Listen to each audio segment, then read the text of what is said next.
bienvenue aux capsules Psycoach Pierrette Desrosiers. Bonjour Pierrette. Bonjour Sonia. Alors, comme à l'habitude, nos capsules traitent sur le développement des compétences émotionnelles chez les entrepreneurs. Aujourd'hui, c'est un sujet particulier parce que c'est un sujet qui apparemment rapporte gros, mais ne coûte rien. Alors là, Pierrette, franchement, il faut que tu nous partages ce secret-là. C'est quoi cette petite mine d'or? En fait, la mine d'or aujourd'hui, c'est d'apprendre à donner du feedback positif. En fait, le feedback positif, c'est d'être capable de reconnaître les bons coups de vos employés. Et pourquoi c'est important? C'est quoi les gains? On dit que le feedback positif, ça va augmenter la motivation des employés, ça augmente la satisfaction et aussi le rendement et la qualité des relations. Alors, on voit là que c'est beaucoup pour quelque chose qui coûte pas grand-chose. Rien. Hein? Saviez-vous en fait que le besoin de reconnaissance est tellement important? C'est un des besoins les plus importants chez les employés. Hein?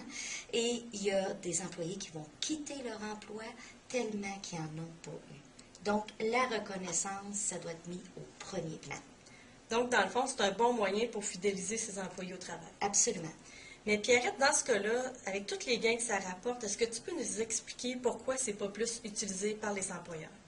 Quand je demande aux employeurs, qu'est-ce qui fait que vous n'en donnez pas plus de feedback positif? En fait, il y a 4 raisons majeures qui ressortent souvent.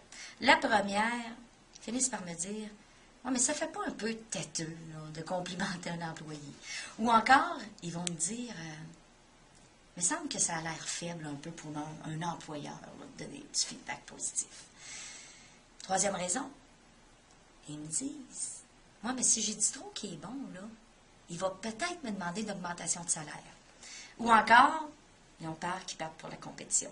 Puis je leur dis, non, c'est le contraire. Si vous ne leur dites pas à vos employés qui sont bons, c'est là qu'ils risquent de partir pour la compétition. Ils vont aller voir ailleurs.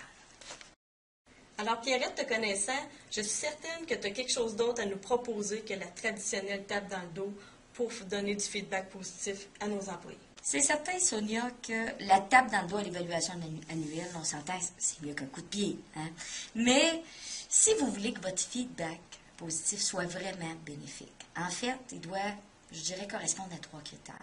Il doit être précis, il doit être honnête, bien sûr, pour pas que la personne sente qu'on veut juste flatter, mais il doit être aussi donné juste à temps ou de façon immédiate, le plus près possible de l'événement. Donc, attendez pas le mot.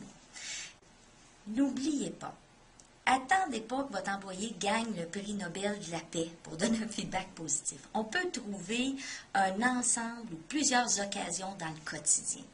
Alors, allez-y, regardez, observez, et je suis certaine que vous allez trouver une multitude d'occasions de donner du feedback positif.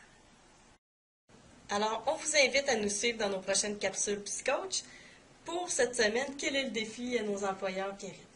Tu sais, Sonia, que dans les relations qui vont bien, des bonnes relations, on retrouve en fait un ratio de 5 à 10 feedback positif pour une critique négative. Et à l'inverse, les relations qui sont conflictuelles, on va retrouver 5 à 10 critiques négatives pour un feedback positif. Alors, mon défi pour vous, les entrepreneurs, cette semaine, choisissez une personne et évaluez votre ratio. Merci et bon défi.